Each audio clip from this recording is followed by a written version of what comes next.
দক্ষিণেশ্বর মন্দিরের আজকে আমি সেকেন্ড পার্টটা নিয়ে এলাম। দক্ষিণেশ্বর মন্দিরে গিয়ে দূর থেকেই আমাকে দর্শন করতে হলো, আমাকে আর মাকে, এবং চারপাশটা একটু ঘুরলাম একটু মাকে নিয়ে। এখানে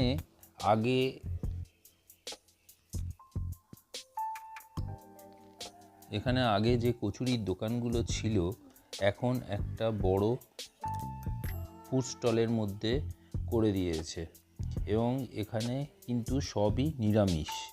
মন্দির চত্বরের মধ্যে যা পাবে সবই নিরামিষ। তোমরা দেখতেই পাচ্ছ এই ফুড স্টল, এই স্টলের মধ্যে যা পাবে সবই নিরামিষ। এখানেও কচুরি টচুরি এইসবই পাওয়া যায়, তোমরা খেতে পারবে এখানে এসে। এখানে মন্দিরে পুজো দিতে ঢুকতে গেলে তোমাদের মোবাইল, ক্যামেরা, হ্যান্ডব্যাগ সমস্ত জমা দিয়ে তবে তোমরা পুজো দিতে ঢুকতে পারবে, তা না হলে পারবে না। এবং বিভৎস এখানে চেকিং হয়, তার জন্য কিছু টোকেন অ্যামাউন্ট দিতে হবে কাউন্টারগুলিতে। আর যদি ভোগ নিতে চাও সকাল সকাল তোমাদের কুপন কেটে নিতে হবে, দুপুর 1টার পর তোমাদের ভোগ দেওয়া হবে। এই ভোগ 12:30টার সময় মাকে নিবেদন করা হয়, তারপরে ভোগ ডিস্ট্রিবিউট করা হয়। মন্দির দর্শনের সময় এখানে সকাল 7টা থেকে বেলা 12:30 পর্যন্ত, এবং 3:30 থেকে 7টা পর্যন্ত। এখানে একটি গোশালাও আছে, যদিও আমি তোমাদের দেখাতে পারলাম না আজকে। আমি শুনলাম এখানে গোশালা আছে, এখানে গরু রাখা হয় ওখানে সিস্টেমেটিক্যালি, এবং হাঁস মুরগি যাবতীয় যা আছে সব সিস্টেমভাবে রাখা হয়। দেখে তো আমার খুব ভালো লাগলো, কিন্তু মন ভরে গেল আমার। সত্যি খুব ভালো সিস্টেম ভেতরটায়, এবং খুব ছিমছাম। মায়ের মন্দিরটা দেখাচ্ছি কিন্তু দূর থেকেই দেখাতে হচ্ছে। তোমরা জানো যে এখানে মোবাইল নিয়ে ঢুকতে পারবো না, যদিও আমরা ঢুকতে পারিনি এর মধ্যে, কারণ কি মায়ের পায়ের অবস্থা খারাপ, আর অত লাইন দিয়ে ঢোকা সম্ভব হলো না আমাদের। মায়ের একটু ছবি নিলাম, মায়ের মন্দিরটা পেছনের দিকে রেখে। এইটুকুই। মা ভালো লাগলো। মা বললো আমি তো আর যেতে পারবো না অত দূর, কেননা আমি অত লাইন ভেঙে আমি ভেতরে ঢুকতে পারবো না। যেখানে পুজোও দিতে পারবে না সেখানে আর ঢুকে কি করবে অত লাইন দিয়ে, আর পুজোও আমি দিতে পারলাম না। যাই হোক, পরবর্তীকালে যদি আমরা পারি মাকে নিয়ে গিয়ে একবার সকাল সকাল পুজো দিয়ে আসবো। রোববার গেছি বলে হয়তো এতটাই ভিড়, ওই জন্য হয়তো মাকে নিয়ে ঢুকতে পারলাম না।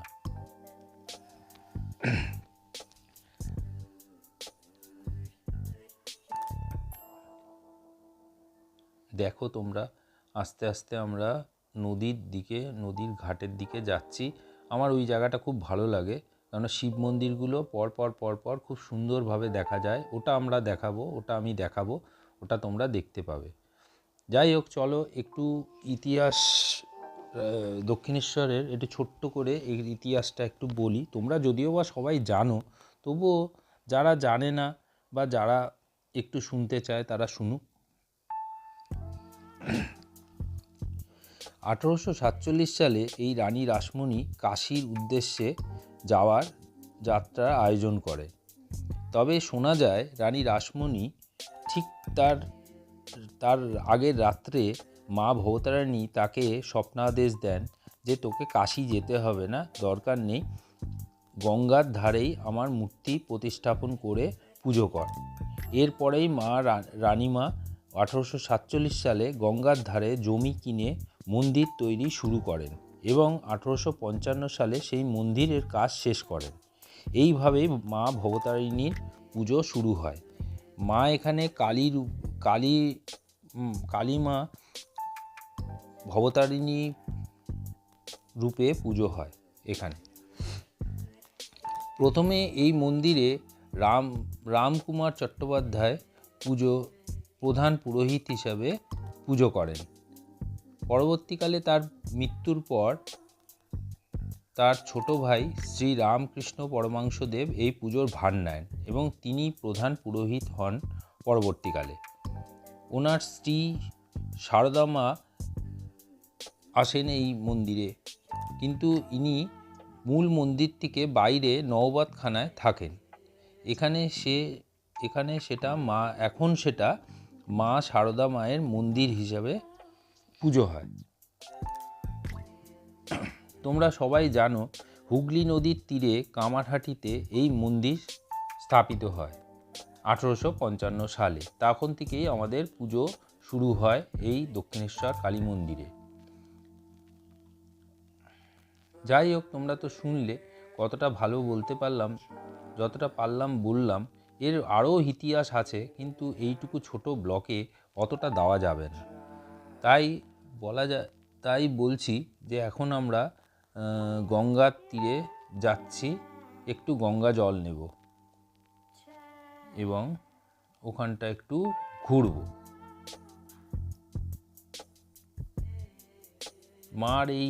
মার এসে খুব ভালোই লাগলো এই গঙ্গার ধারে। আমারও খুব ভালো লাগলো এই জায়গাটায় এসে। এখানে আমাদের এই গঙ্গার ধারে এত সুন্দর করেছে, সমস্ত মনীষীদের মূর্তি বসানো রয়েছে। আর তোমরা আগেও দেখতে পেলে সামনে একটা বিবেকানন্দ স্ট্যাচুও রয়েছে, খুব ভালো লাগলো দেখতে। এই যে বালির ব্রিজ,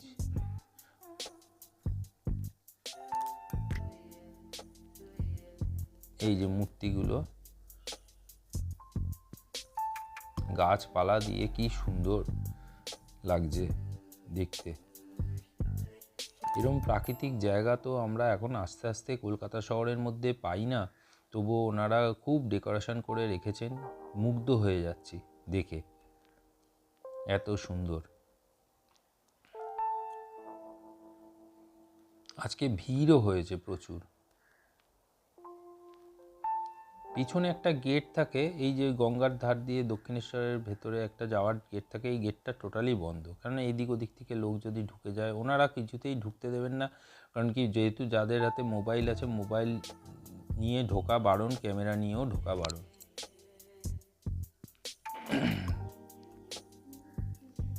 মাকে একটু দাঁড় করালাম মন্দিরের সামনে একটু ছবি তোলার জন্য।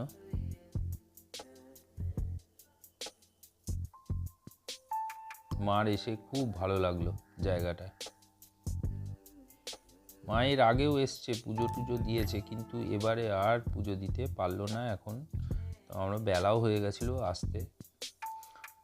যাই হোক, ব্লগটা দেখো, সুন্দর লাগলে বলো, ভালো লাগলে। এই মন্দিরের, আমরা যে মন্দিরটা দেখছিলাম, ঢোকার আগে একটা মানত করার জায়গা রয়েছে।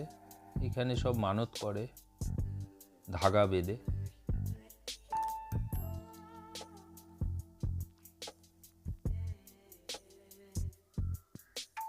পেছন দিক দিয়ে মন্দিরটা কি সুন্দর লাগছে দেখতে।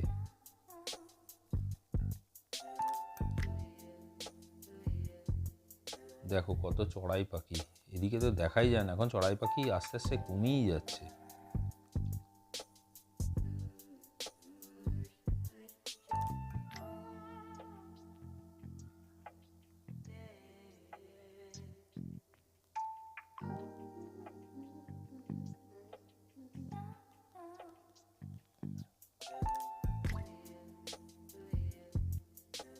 এটা মন্দিরের মধ্যেই আছে, পিছনের গেট। এখানে সব পুরোহিতরা বসেন আর কি এই জায়গাটাতে। একটু পরেই খুলবেন ওনারা দরজা।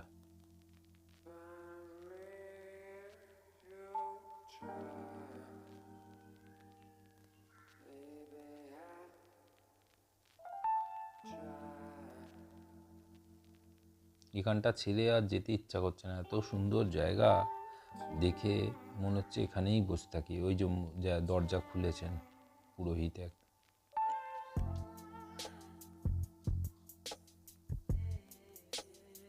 শুধু একটু ঢুকতে পারলে ভালো হতো, কিন্তু এত লাইন না, এটাই আমার আফসোস থেকে গেল। আবার যদি পরে আসি একবার মাকে নিয়ে, একটু উইকডেজে আসতে হবে, তাহলে গিয়ে একটু যদি ভিড় কম থাকে। আর গরমকালে তো পা রাখা যায় না, এত শীতকালেই আসতে হবে। যাই হোক, চলো কালকে এর মধ্যে আবার বেলুড় মঠের তোমাদের পরের পার্টে বেলুড় মঠটা দেখাবো। আমরা সবাই গেছিলাম বেলুড় মঠে, বেলুড় মঠটা দেখাবো। আর কেমন হয়েছে কমেন্টস করো, লাইক করো, সাবস্ক্রাইব করো এরম ভিডিও দেখতে গেলে। আবার যদি কোনো জায়গায় যাই আবার তোমাদের দেখাবো, তোমাদের সঙ্গে থাকবো। আশা করি তোমরা ভালো থাকবে, সুস্থ থাকবে, এইটুকুই আমার কামনা রইল। খুব ভালো থেকো তোমরা সবাই।